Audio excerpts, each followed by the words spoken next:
ఉమ్మడి ఆదిలాబాద్ జిల్లాలో జనాభా గణన ప్రారంభమైంది. కౌటాలలో జనాభా గణన చేస్తున్నారు అధికారులు. ఇండ్లను మ్యాపింగ్ చేస్తూ రోడ్లను, నాలాలను గుర్తిస్తున్నారు. ఇండ్ల మ్యాపింగ్ తర్వాత ఈ నెల 14 నుంచి ఇంటింటి గణన చేస్తామంటున్నారు ఎన్యూమరేటర్లు.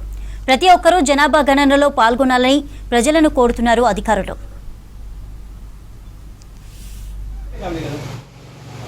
నుంచి మా డ్యూటీ ఏంటంటే ఇవాళ 11వ తారీఖు. ఇవాళ మేము మా యొక్క హౌస్ లిస్టింగ్కి వెళ్ళి అక్కడ నంబర్ వేయడం జరుగుతుంది. ప్రతి బిల్డింగ్ని సెన్సెస్ హౌస్ బిల్డింగ్ సంఖ్య మరియు సెన్సెస్ హౌస్ యొక్క నంబర్లు మార్కర్ కొట్టి రాయడం జరిగింది. ప్రతి ఇంటింటి తిరిగి మళ్ళా లేఅవుట్ ఏదైతే మాకు ఇచ్చిందో ఆ లేఅవుట్ పరంగా మొత్తం గూగుల్ మ్యాప్తో ఇవ్వడం జరిగింది. దాని ఆధారంగా మేము ప్రతి ఇంటిని నంబర్స్ వేసుకుంటూ పోతాం. ఈ 3 రోజులు 11, 12, 13 రోజులు హౌస్ లిస్టింగ్ చేయడం జరుగుతుంది. జూన్ 9 దాకా ఉన్నది. అలా నెక్స్ట్ ఫేజ్లో కూడా ఉన్నది. కౌటాల మండల కేంద్రంలో సెన్సస్లో భాగంగా నాకు 2 బ్లాక్లు ఇవ్వడం జరిగింది. ఈరోజు ఉదయం 8 గంటల నుంచి స్టార్ట్ చేయడం జరిగింది. ఇప్పటివరకు నేను 10 హౌజెస్ కంప్లీట్ చేశాను. అయితే హౌస్ లిస్టింగ్ బ్లాక్ నంబర్, కచ్చా ఇల్లు, పక్కా ఇల్లు లాంటివి మొత్తం గుర్తించడం జరిగింది. అయితే ఇందులో భాగంగా ఇంటి యొక్క నంబర్లు రాయడం జరుగుతుంది.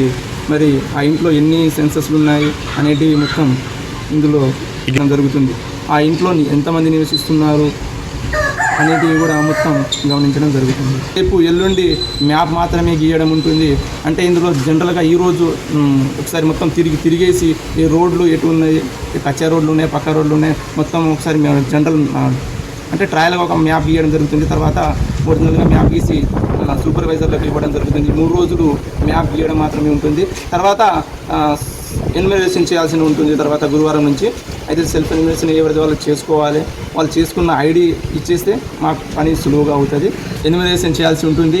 ఈ 3 రోజులు మ్యాపింగ్ కంప్లీట్ అయిన తర్వాత ఇక నెల రోజుల వరకు ఈ ఎన్యుమరేషన్ అనేది ఇందులో కార్యక్రమంలో భాగంగా